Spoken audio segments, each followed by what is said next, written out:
Law Insight Law, protecting your rights with integrity. LLB final পরীক্ষা civil drafting, criminal drafting ও professional ইথিক্সের group C এর যে প্রশ্নগুলো আছে তার উত্তর নিয়ে আজকে আলোচনা করা হবে। প্রথম প্রশ্নটা, বাংলাদেশের বার কাউন্সিল অধীনে ট্রাইব্যুনালের গঠন, ক্ষমতা, কার্যবলী আলোচনা করো। বার কাউন্সিল ও বার অ্যাসোসিয়েশনের মধ্যে সম্পর্ক আলোচনা করো। বার কাউন্সিলের এখানে ট্রাইব্যুনালের ক্ষমতা, গঠন ও কার্যবলী। বাংলাদেশের বার কাউন্সিলের অধীনে ট্রাইব্যুনালের গঠন। বাংলাদেশের বার কাউন্সিলের অধীনে ট্রাইব্যুনাল গঠিত হয় মূলত আইনজীবীদের পেশাগত শৃঙ্খলা রক্ষা এবং অসদাচরণ সংক্রান্ত অভিযোগ নিষ্পত্তি করার জন্য। এর কাঠামো গঠন: legal practitioner and bar council order 1972 দ্বারা নির্ধারিত। সদস্য সংখ্যা: প্রতিটি ট্রাইব্যুনালে 3 জন সদস্য থাকেন। প্রয়োজনে একাধিক ট্রাইব্যুনাল গঠন করা যেতে পারে। চেয়ারম্যান সদস্য: ট্রাইব্যুনালে একজন চেয়ারম্যান থাকেন, বাকি দুজন কাউন্সিল নির্বাচিত হন বা মনোনীত সদস্যদের মধ্যে নিযুক্ত হন। সদস্যদের অভিজ্ঞতা, পেশাগত যোগ্যতা বিবেচনা করে মনোনয়ন করা হয়। সদস্য মনোনয়নের প্রক্রিয়া: সদস্যরা সরাসরি বাংলাদেশের বার কাউন্সিলের মধ্য থেকে মনোনীত হন। মনোনয়নকালে সদস্যদের সততা, অভিজ্ঞতা, আইন বিষয়ে জ্ঞান বিবেচনা করা হয়। ট্রাইব্যুনালের সদস্য চেয়ারম্যানের মেয়াদ সাধারণত কাউন্সিলর নির্দেশ অনুযায়ী নির্ধারিত হয়। পরিশেষে বাংলাদেশের বার কাউন্সিল ট্রাইব্যুনালের হলো একটি 3 সদস্য বিশিষ্ট অভিজ্ঞ কাউন্সিলর সদস্যদের নিয়ে গঠিত, চেয়ারম্যানের নেতৃত্বে পরিচালিত আধা বিচারিক প্রতিষ্ঠান, যা আইনজীবীদের শৃঙ্খলা রক্ষা ও পেশাগত অসদাচরণের শাস্তি প্রদানের দায়িত্বশীল। বাংলাদেশের বার কাউন্সিলের অধীনে ট্রাইব্যুনালের ক্ষমতা: বাংলাদেশের বার কাউন্সিলের ট্রাইব্যুনাল প্রধানত আইনজীবীদের পেশাগত শৃঙ্খলা রক্ষা ও অসদাচরণ প্রতিরোধে করার জন্য ক্ষমতা সম্পন্ন। এর ক্ষমতা legal practitioners and bar council order 1972 দ্বারা সংজ্ঞায়িত। অভিযোগ গ্রহণ ও ক্ষমতা: ট্রাইব্যুনাল আইনজীবীদের বিরুদ্ধে পেশাগত অসাধারণ আচরণ সংক্রান্ত অভিযোগ গ্রহণ করতে পারে। কাউন্সিলর বা কাউন্সিল বা কোনো ব্যক্তি অভিযোগ দায়ের করতে পারে। অভিযোগ যাচাইয়ের জন্য ট্রাইব্যুনাল প্রাথমিকভাবে তথ্য ও দলিল তলব করতে পারে। তদন্ত প্রমাণ গ্রহণের ক্ষমতা: ট্রাইব্যুনালে সাক্ষী হাজির করার অধিকার রাখে। শপথের সাক্ষ্য গ্রহণের ক্ষমতা রয়েছে। প্রয়োজনীয় দলিলপত্র তলব ও পর্যালোচনা করতে পারে। সাক্ষ্য দলিলের ভিত্তিতে সিদ্ধান্ত গ্রহণের স্বাধীনতা রাখে। শুনানির সিদ্ধান্ত গ্রহণের ক্ষমতা: ট্রাইব্যুনাল সুনির্দিষ্ট শুনানি পরিচালনা করে, প্রমাণের বিশ্লেষণ করে, অভিযোগের সত্যতা যাচাই করে, দোষী প্রমাণিত হলে শাস্তি প্রস্তাব ও কার্যকর করার ক্ষমতা রয়েছে।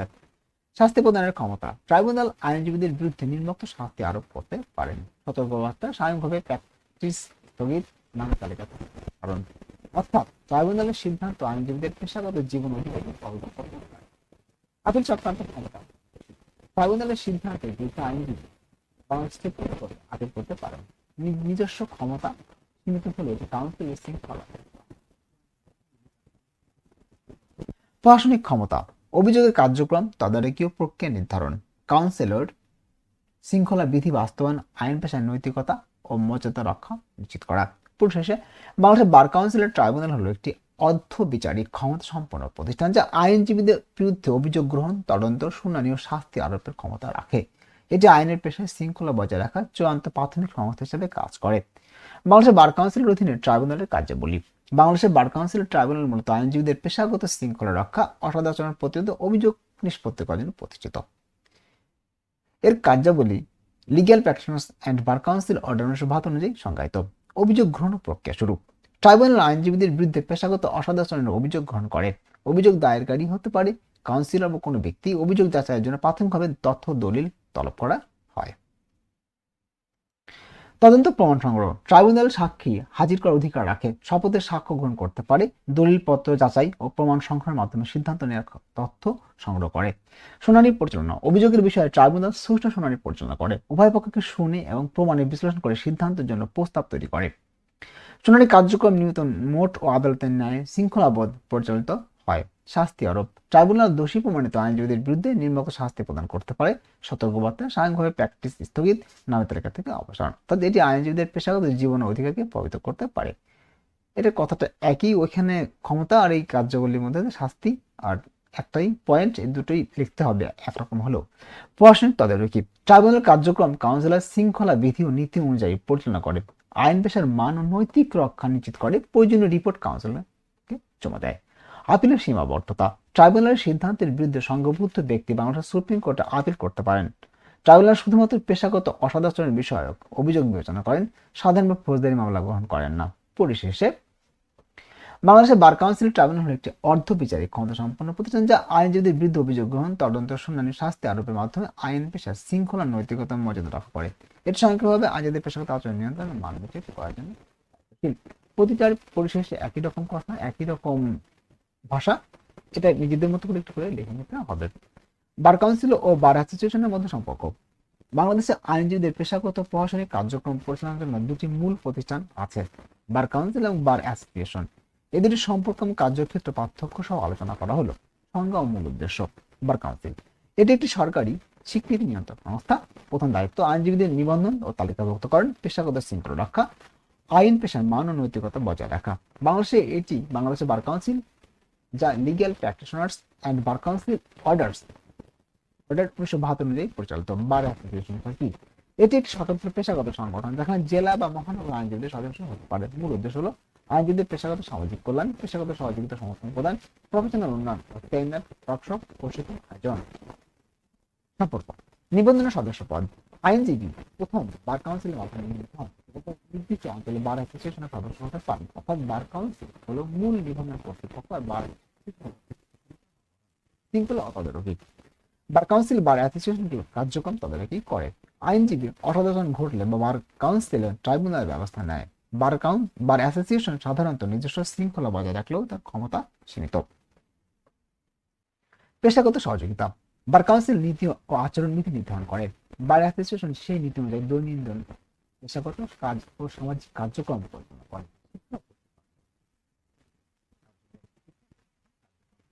আইন শিক্ষার মান ও প্রশিক্ষণ অনুমোদন, সেমিনার, ওয়ার্কশপ ও প্রফেশনাল উন্নয়ন কার্যক্রম আয়োজন রয়েছে। গঠন ও ক্ষমতার পার্থক্য বিষয়ে বার কাউন্সিল বার অ্যাসোসিয়েশন। ধরন নিয়ন্ত্রণ সংস্থা, বার অ্যাসোসিয়েশন হচ্ছে পেশাগত সংগঠক বা সংগঠন। গঠন নির্বাচিত সদস্য, চেয়ারম্যান সহ কমিটি, স্থানীয় আইনজীবীদের স্বেচ্ছাসেবী সদস্যদের দ্বারা। ক্ষমতা আইনজীবী নিবন্ধন, শৃঙ্খলা রক্ষা, ট্রাইব্যুনাল পরিচালনা, সদস্যদের পেশাগত কল্যাণ, সামাজিক ও শিক্ষামূলক কার্যক্রম পরিচালনা। আইনের কর্তৃত্ব সরকার দ্বারা স্বীকৃত, আইন দ্বারা নিয়ন্ত্রিত, স্বায়ত্তশাসিত, স্থানীয় নিয়ম অনুযায়ী পরিচালিত। এবার বাংলাদেশের বার কাউন্সিলের গঠন। এর আগেরটা ছিল ট্রাইব্যুনালের, বাংলাদেশের ট্রাইব্যুনাল নিয়ে যে বার কাউন্সিলের ট্রাইব্যুনাল, আর এটা তো সরাসরি বাংলাদেশের বার কাউন্সিল। এই দুটো প্রশ্নের একটা প্রতি বছর হয়ে থাকে। বাংলাদেশের বার কাউন্সিলের গঠন ও কার্যবলী এবং কমিটির সমূহের গঠন ও কার্যবলী সম্পর্কে আলোচনা করো। বার কাউন্সিল ও বার অ্যাসোসিয়েশনের মধ্যে সম্পর্ক আলোচনা করে এর আগেই কিন্তু আলোচনা করা হয়েছে। বাংলাদেশের বার কাউন্সিলের অধীনে ট্রাইব্যুনালের গঠন ও ক্ষমতা, কার্যবলী। বার কাউন্সিলের গঠন ও কার্যবলী। বাংলাদেশের বার কাউন্সিল হল বাংলাদেশের আইনজীবীদের নিয়ন্ত্রণ, নিবন্ধন, শৃঙ্খলা রক্ষাকারী সংস্থা। এটি legal practitioners and bar council order 1972 নিযুক্ত প্রতিষ্ঠিত একটি স্বায়ত্তশাসিত সংস্থা। বার কাউন্সিলের গঠন। বাংলাদেশের বার কাউন্সিলের গঠন সাধারণত নিম্নরূপ: চেয়ারম্যান বাংলাদেশের অ্যাটর্নি জেনারেল পদাধিকার বলে বার কাউন্সিলের চেয়ারম্যান। ভাইস চেয়ারম্যান নির্বাচিত সদস্যদের মধ্যে থেকে একজন ভাইস চেয়ারম্যান নির্বাচিত হন। সদস্য আইনজীবীদের ভোটে নির্বাচিত সদস্যরা সাধারণত সুপ্রিম কোর্টের বার থেকে সদস্য, বিভিন্ন আঞ্চলিক বার, ঢাকা, চট্টগ্রাম, রাজশাহী, খুলনা ইত্যাদি অঞ্চল থেকে নির্বাচিত সদস্য। নির্বাচিত সদস্যগণ সাধারণত 14 জন। সদস্যদের মেয়াদ সাধারণত 3 বছর। বাংলাদেশের বার কাউন্সিলের কার্যবলী। বাংলাদেশের বার কাউন্সিলের প্রধান কাজ আইনজীবী তালিকাভুক্তকরণ। আইন বিষয়ে ডিগ্রি অর্জনের পর বার কাউন্সিল অধীনে তালিকাভুক্ত হতে হয়। বার কাউন্সিল এনরোলমেন্ট পরিকল্পনা করে এবং পরীক্ষায় উত্তীর্ণদের সনদ প্রদান করে। শৃঙ্খলামূলক ব্যবস্থা। কোনো আইনজীবীর বিরুদ্ধে পেশাগত অসদাচরণের অভিযোগ এলে তদন্ত করে, প্রয়োজন হলে সতর্কবার্তা, সাময়িক স্থগিত, নাম কাটা করার ক্ষমতা রয়েছে। আইন শিক্ষা নিয়ন্ত্রণ। দেশে আইন কলেজ ও বিশ্ববিদ্যালয় আইন শিক্ষার মান তদারকি করে, কারিকুলাম ও মান নির্ধারণে ভূমিকা রাখে, বিধি ও প্রবিধান প্রণয়ন। আইনজীবীদের আচরণ নির্ধারণ করেন, পেশাগত নীতিমালা প্রণয়ন ও বাস্তবায়ন করে। বার সমিতি তদারকি। দেশের জেলা মহানগরে বার সমিতিগুলো কার্যক্রম তদারকি করে, প্রয়োজনীয় প্রশাসনিক ব্যবস্থা গ্রহণ করে। আইন পেশার উন্নয়ন। আইনজীবীদের প্রশিক্ষণ ও সেমিনার আয়োজন, আইন পেশার মান উন্নয়ন ও সংস্কারমূলক কার্যক্রম পরিচালনা। বাংলাদেশের বার কাউন্সিল কমিটির সমূহের কার্যবলী সম্পর্কে আলোচনা করো। বাংলাদেশের বার কাউন্সিলের কমিটির সমূহের গঠন, কার্যবলী। এবার কমিটির সমূহের গঠন। বাংলাদেশের বার কাউন্সিলের কার্যবলী সুষ্ঠুভাবে পরিচালনা করার জন্য বিভিন্ন স্থায়ী কমিটি গঠন করে। নিচে এই প্রধান কমিটির সমূহ গঠন সংখ্যা দেওয়া হলো। এক্সিকিউটিভ কমিটি গঠন। ভাইস চেয়ারম্যান পদ থেকে বলে কমিটির চেয়ারম্যান। কাউন্সিলর নির্বাচিত সদস্যদের মধ্য থেকে মনোনীত সদস্যরা। সাধারণত 7 সদস্য নিয়ে কমিটি গঠিত হয়। এনরোলমেন্ট কমিটি গঠন। কাউন্সিলর নির্বাচিত সদস্যদের মধ্য থেকে গঠিত, একজন চেয়ারম্যান এবং অন্যান্য সদস্য নিয়ে কমিটি। প্রয়োজনে একাধিক এনরোলমেন্ট কমিটি গঠন করা যেতে পারে। ডিসিপ্লিনারি কমিটি গঠন কাউন্সিলরের সদস্যদের মধ্য থেকে গঠিত। এই প্রতিটি কমিটিতে একজন চেয়ারম্যানের নির্দিষ্ট সংখ্যক সদস্য থাকে। অভিযোগের সংখ্যা বেশি হলে একাধিক ডিসিপ্লিনারি কমিটি থাকতে পারে। ফাইন্যান্স কমিটি গঠন কাউন্সিলর সদস্যদের মধ্য থেকে মনোনীত সদস্যরা একজন আহ্বায়ক বা চেয়ারম্যান থাকে। নির্দিষ্ট সংখ্যক সদস্য নিয়ে কমিটি পরিচালিত হয়। লিগ্যাল এডুকেশন কমিটি আইন শিক্ষার বিষয়ে অভিজ্ঞ কাউন্সিলর সদস্যদের নিয়ে গঠিত। একজন চেয়ারম্যান ও অন্যান্য সদস্য থাকে। লিগ্যাল অ্যাড কমিটি কাউন্সিল সদস্যদের মধ্য থেকে মনোনীত সদস্য একজন সভাপতি ও চেয়ারম্যান নেতৃত্বে পরিচালিত হয়। উপসংহার বাংলাদেশের বার কাউন্সিল কমিটিগুলো মূল কাউন্সিলর বাংলাদেশের বার কাউন্সিল কমিটিগুলো মূল কাউন্সিলর সদস্যদের নিয়ে গঠিত হয় এবং প্রতিটি কমিটি আলাদা দায়িত্ব থাকলেও তাদের গঠন কাঠামো প্রায় একই ধরনের। একজন চেয়ারম্যান এবং কয়েকজন সদস্য সমন্বয়ে। বাংলাদেশের বার কাউন্সিলের কমিশনের কার্যাবলী সম্পর্কে আলোচনা করো। বাংলাদেশের বার কাউন্সিলের কমিশনের কার্যাবলী বাংলাদেশের বার কাউন্সিল তার দায়িত্ব সুষ্ঠুভাবে পালনের জন্য বিভিন্ন কমিটি গঠন করে থাকে। এসব কমিটি আইন পেশার নিয়ন্ত্রণ, শৃঙ্খলা রক্ষা ও নিবন্ধন ও প্রশাসনিক কার্যক্রম পরিচালনা গুরুত্বপূর্ণ ভূমিকা পালন করে। নিচে কমিটির কার্যগুলি আলোচনা করা হলো। এক্সিকিউটিভ কমিটির কার্যবলী কি? কাউন্সিলর দৈনন্দিন প্রশাসনিক কার্য পরিচালনা করে, বাজেট প্রদান ও আর্থিক ব্যবস্থাপনা তদারকি, কর্মকর্তা কর্মচারী নিয়োগ, প্রশাসনিক সিদ্ধান্ত গ্রহণ, জরুরি বিষয়ে অন্তর্বর্তীকালীন সিদ্ধান্ত গ্রহণ, কাউন্সিলের সিদ্ধান্ত বাস্তবায়ন নিশ্চিতকরণ। এনরোলমেন্ট কমিটির কার্যবলীটা কি? আইনজীবী হিসেবে তালিকাভুক্তিকরণ আবেদন যাচাই, লিখিত ও মৌখিক পরীক্ষা গ্রহণের ব্যবস্থা করা, পরীক্ষার ফলাফল অনুমোদন, যোগ্য প্রার্থীদের সনদ প্রদান, তালিকাভুক্তি সংক্রান্ত আপত্তি ও অভিযোগ নিষ্পত্তি। ডিসিপ্লিনারি কমিটি আইনজীবী বিরুদ্ধে পেশাগত অসদাচরণের অভিযোগ গ্রহণ, অভিযোগে তদন্ত, শুনানি পরিচালনা, প্রমাণের ভিত্তিতে সিদ্ধান্ত প্রদান, সতর্কবার্তা, সাময়িক বরখাস্ত, আইনজীবীদের নাম তালিকা থেকে অপসারণ, পেশাগত আচরণবিধি রক্ষা, শৃঙ্খলা বজায় রাখা। ফাইন্যান্স কমিটি আয় ব্যয় হিসাব নিরীক্ষা তদারকি, বাজেট প্রণয়ন, আর্থিক পরিকল্পনা, অডিট কার্যক্রম পরিচালনা, তহবিল ব্যবস্থাপনা, আর্থিক সচেতনতা নিশ্চিত করা। লিগ্যাল এডুকেশন কমিটি আইন শিক্ষার মান নির্ধারণ ও উন্নয়ন, কারিকুলাম ও প্রশিক্ষণ নীতিমালা প্রণয়ন, আইন কলেজ বিশ্ববিদ্যালয়ের শিক্ষার মান তদারকি, প্রফেশনাল প্রশিক্ষণ কার্যক্রম পরিচালনা। লিগ্যাল এড কমিটি দরিদ্র অসহায় ব্যক্তিদের আইনগত সহায়তা প্রদান, লিগ্যাল এইড কার্যক্রম সমন্বয় ও তদারকি, আইন সহায়তা গুরুত্বপূর্ণ ভূমিকা বা কর্মসূচি আয়োজন করে। উপসংহার বাংলাদেশ বার কাউন্সিলের বিভিন্ন কমিটি আইন পেশার মান রক্ষা, শৃঙ্খলা বজায় রাখা, নিবন্ধন প্রক্রিয়া সম্পন্ন করা, প্রশাসনিক কার্যক্রম পরিচালনা গুরুত্বপূর্ণ ভূমিকা পালন করে। এসব কমিটির কার্যক্রমের মাধ্যমে আইন পেশায় স্বচ্ছতা, দক্ষতা, নৈতিকতা নিশ্চিত। নাম্বার 3, পেশাগত আচরণ নীতিমালা আলোকে একজন আইনজীবী আদালত, মক্কেল, সহ আইনজীবী এবং জনসাধারণের প্রতি দায়িত্ব কর্তব্য বিবরণ দাও। আদালতের প্রতি দায়িত্ব কর্তব্য আইনজীবী আদালতের প্রতি দায়িত্ব হলো আদালতের মর্যাদা, ন্যায্য বিচার প্রক্রিয়া ও আইন শৃঙ্খলা রক্ষা করা। এর মধ্যে অন্তর্ভুক্ত সততা বজায় রাখা, আদালতে মিথ্যা তথ্য প্রদান করা বা প্রমাণ জালিয়াতি করা কঠোরভাবে নিষিদ্ধ। কেবল সত্য প্রমাণ সমৃদ্ধ তথ্য উপস্থাপন করতে হবে। আদালতের নিয়মাবলী মেনে চলা, সময় মতো হাজির হওয়া, যথাযথ পোশাক পরিধান করা এবং ভাষা আচরণ শৃঙ্খলায়িত রাখা।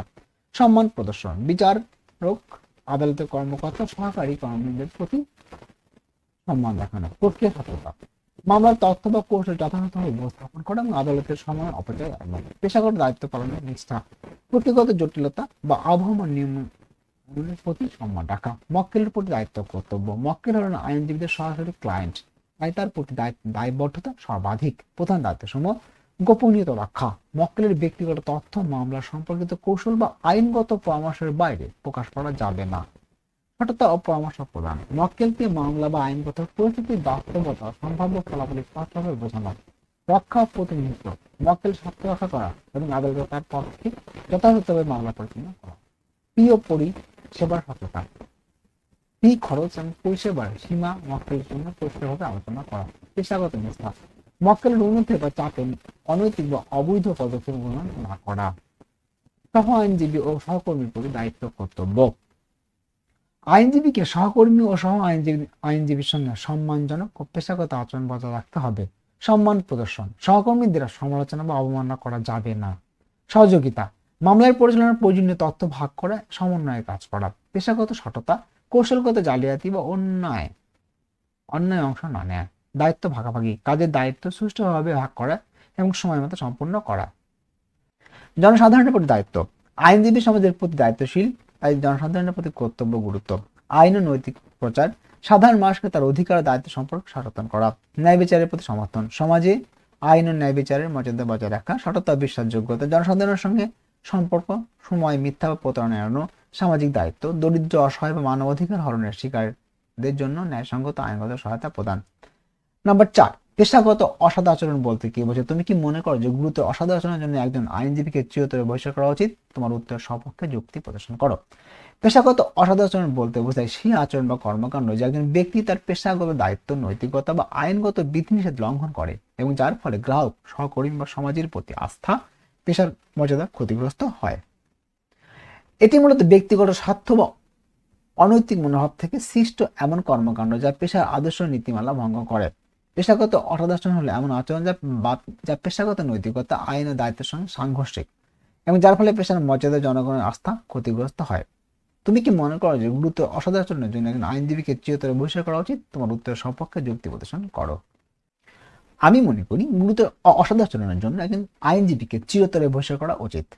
হ্যাঁ, এখানে লিখতে হবে আমি মনে করি, বা আমার মনোভাবটা, গুরুতর অসৎ আচরণের জন্য একজন আইনজীবীকে চিরতরে বহিষ্কার করা উচিত। কারণ একজন আইনজীবীর কাজ শুধু ব্যক্তিগত সেবা প্রদান নয়, এটি ন্যায় বিচারের ব্যবস্থা রক্ষক হিসাবে সমাজের আস্থা রক্ষার সঙ্গে জড়িত। নিচে বিস্তারিত যুক্তি তুলে ধরা হলো। জনবিশ্বাস রক্ষা করা।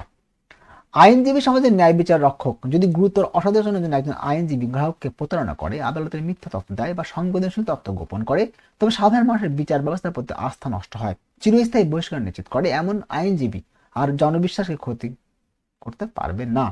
পেশার মর্যাদা বজায় রাখা। আইনজীবী পেশার নৈতিক ও পেশাগত মানদণ্ডের উপর দাঁড়িয়ে। একজন গুরুতর অসদাচরণকারী আইনজীবী থাকলে পুরো পেশার সুনাম ক্ষতিগ্রস্ত হয়। চিরস্থায়ী নিষেধাজ্ঞা পেশার মর্যাদা ও নৈতিক মান বজায় রাখতে সহায়ক। প্রতিরোধমূলক বার্তা প্রদান। গুরুতর গুরুতর অসদাচরণের জন্য চিরস্থায়ী বহিষ্কার একটি মজবুত সতর্ক বার্তা হিসেবে কাজ করে। অন্য আইনজীবীরা জানবে যে অনৈতিক কাজের জন্য শুধুমাত্র সাময়িক শাস্তি নয়, চূড়ান্ত শাস্তি থাকতে হবে বা থাকতে পারে। এটি পেশাগত আচরণ নিয়ন্ত্রণে সহায়ক। জনসাধারণ গ্রাহকের সুরক্ষা। গুরুতর অসদাচরণ যেমন অর্থনৈতিক প্রতারণা, মানবাধিকার লঙ্ঘন বা সংবেদনশীল তথ্যের অবৈধ ব্যবহার জনসাধারণ গ্রাহকদের জন্য ঝুঁকি সৃষ্টি করে। চিরস্থায়ী বহিষ্কার এমন ঝুঁকি কমায় এবং নিরাপত্তা নিশ্চিত করে। ন্যায় বিচারের অখণ্ডতা রক্ষা। আইনজীবীর ভূমিকা হলো ন্যায় বিচারের প্রক্রিয়াকে সুষ্ঠু রাখা। গুরুতর অসদাচরণের ক্ষেত্রে সেই প্রক্রিয়া ভগ্নাংশ বা অনিয়মিত ঘটতে পারে। চিরস্থায়ী বহিষ্কার প্রক্রিয়া অখণ্ডতা রক্ষা করে। উপসংহার: গুরুতর অসদাচরণের জন্য একজন আইনজীবীকে চিরতরে বহিষ্কার করা পেশার মর্যাদা, জনবিশ্বাস বা প্রতিরোধমূলক বার্তা বা সাধারণ মানুষের নিরাপত্তা রক্ষার জন্য অপরিহার্য।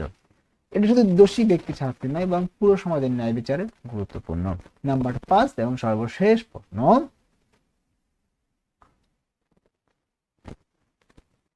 বাংলাদেশের বার কাউন্সিলের অর্ডারের অধীনে আইনজীবীদের অসদাচরণের জন্য শাস্তির বিধান আলোচনা করো। শাস্তি বিধানের পদ্ধতি, তার বিরুদ্ধে প্রতিকার বিবরণ দাও।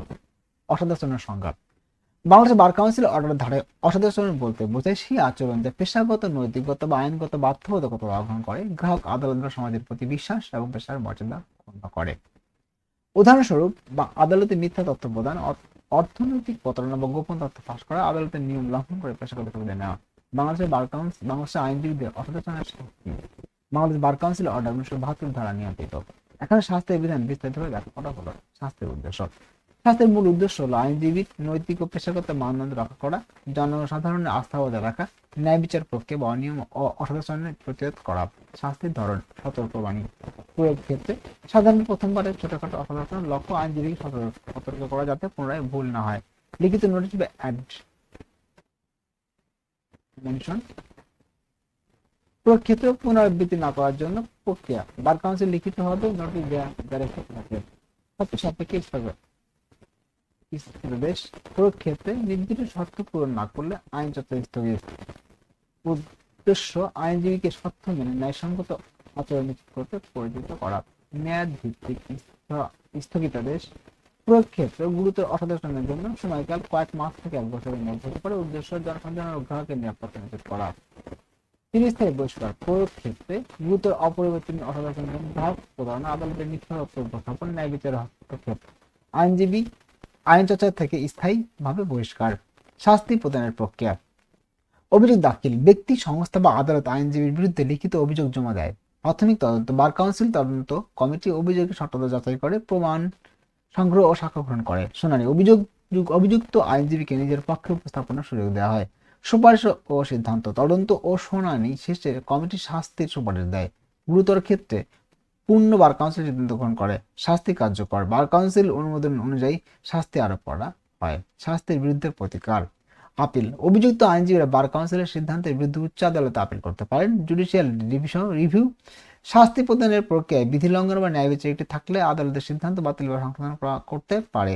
সত্যপূর্ণ হ্রাস, মেয়াদভিত্তিক স্থগিতাদেশ ক্ষেত্রে নির্দিষ্ট সত্য পূরণ করলে পূর্ণবহাল বা শাস্তি হ্রাস পাওয়া যায়। এই ছিল এই সাবজেক্টটার সি গ্রুপের প্রশ্নের উত্তর। এগুলো পড়লে আপনারা অবশ্যই কমন পাবেন। খুবই সংক্ষিপ্ত সাজেশন দেওয়া হয়েছে আর খুবই সংক্ষিপ্ত উত্তর। প্রতিটা এভাবে লিখবেন, এভাবে যদি লিখতে পারেন তাহলে পূর্ণাঙ্গ মার্ক পাওয়া সম্ভব। আপনাদের যে ভাইভা আছে অর্থাৎ মৌখিক পরীক্ষা আছে, এই পরীক্ষাটার পরে সেই মৌখিক পরীক্ষার যে প্রশ্নগুলো হয় সাধারণত বা মৌখিক পরীক্ষা কিভাবে দিবেন সেটা নিয়ে আলোচনা করা হবে আগামী ক্লাসগুলোতে। ভালো থাকবেন, ধন্যবাদ সবাইকে।